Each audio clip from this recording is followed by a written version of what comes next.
at a Christian school by the janitor. They took him to the county jail where the preacher had the man released in his recognizance, and the guy flew the coop. For a long time, Jennifer could not get over what had happened. That was a time of problems in my marriage as well. My father has a pretty bad temper, and my brothers and I witnessed a lot of arguing and fighting, and I remember feeling very scared. Jennifer became withdrawn. She was very angry. I would always hit and punch people and punch my brothers, and I think my rage just got worse and worse. My mother and I had terrible arguments. I remember an incident with my mother. I came up behind her and grabbed her head and held a big knife to her throat. I don't know why. I couldn't bear that I was turning things outward, so I turned it toward myself. I remember my first bulimic episode was probably about when I was 10, when I ate an entire apple pie, and when I realized what I'd done, I threw it up. In high school, my bulimia was out of control. I would buy $200 worth of groceries, binge and purge, and want to stop, so I'd throw them all away. And the next day, I would dig through the dumpster outside, get the food again, eat it and throw it up. I couldn't stand being in my skin. I couldn't stand being alive a lot of the time. I overdosed on my mom's Prozac as a literal cry for help. I was admitted inpatient to a hospital, one of many, many. When I was 19, I auditioned and got accepted to the Juilliard School. I was one proud mother, and I still am a proud mother. Throughout my life, even now, the pain of my childhood and my disorders haunt me every day. It's just hindered me. I have a lot of friends and acquaintances who are very, very successful. And I should be, but every time I try to do something to move forward, it's just a piece of me that holds me back. This eating disorder is my life. It's just constant. I can't live like this anymore because it's not living. I'm done. Now that I'm making the change, you're done? You can't just walk out on me. Well, I just did. Have you guys ever talked about this? She wouldn't. She just kept closing me down.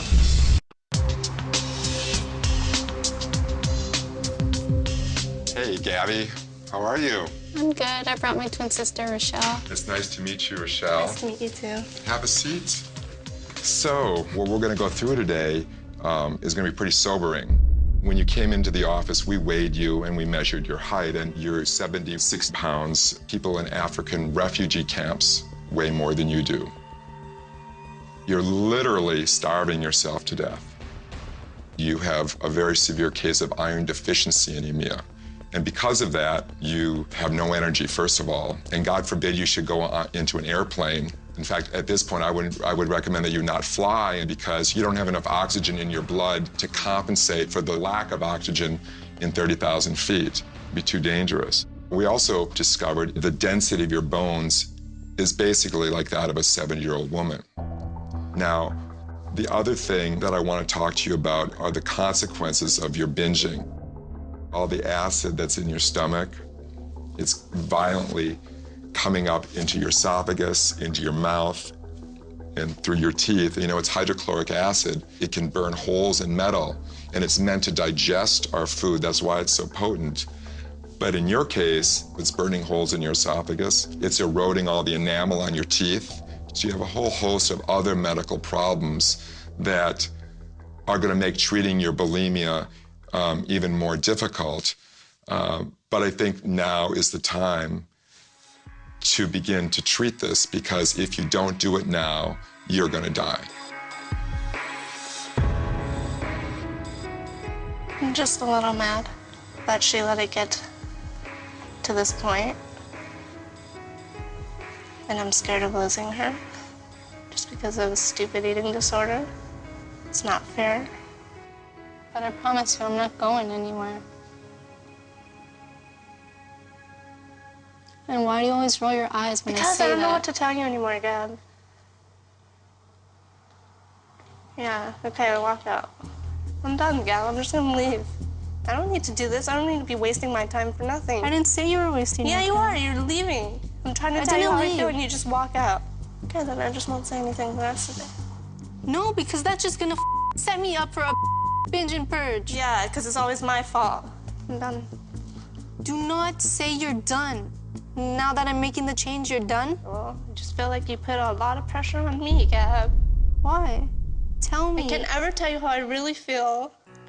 Or anything because you say it's gonna set you up for a binge and purge. Then how am I supposed to ever tell you how I really feel? You basically are giving up on me while I'm actually I'm not giving up on you. Well, that's what it sounded like to me. And I don't want you to be mad at me. I want you to realize I'm finally trying. And I'm finally doing it. Maybe you need to realize that I'm not mad at you. I'm just scared. Well, I'm not a psychic or anything. Okay, well then bye. See, you can't just walk out on me. Well, I just did.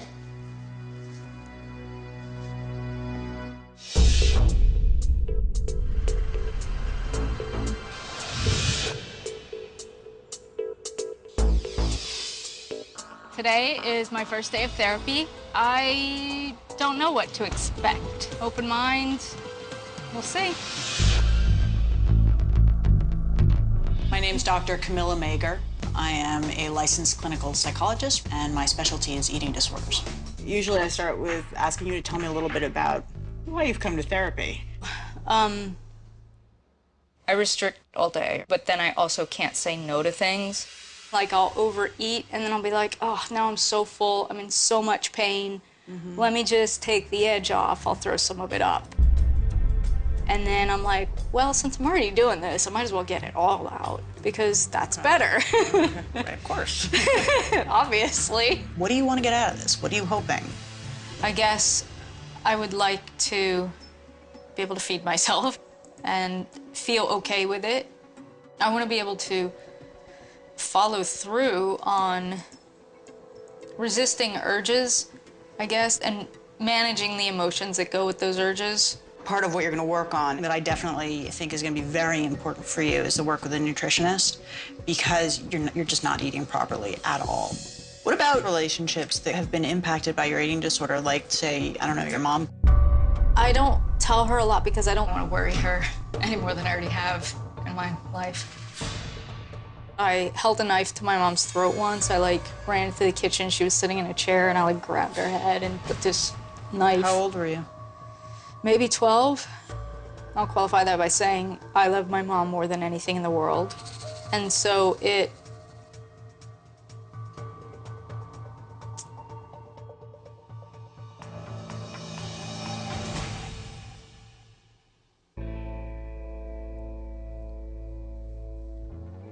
I don't know what I'm trying to say.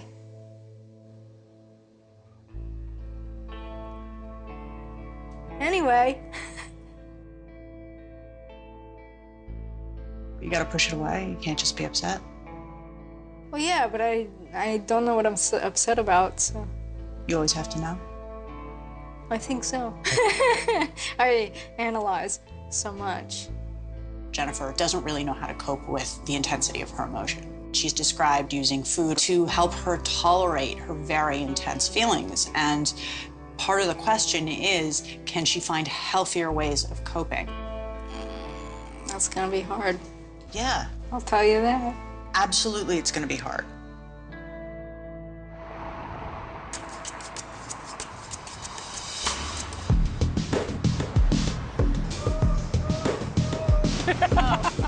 How's therapy?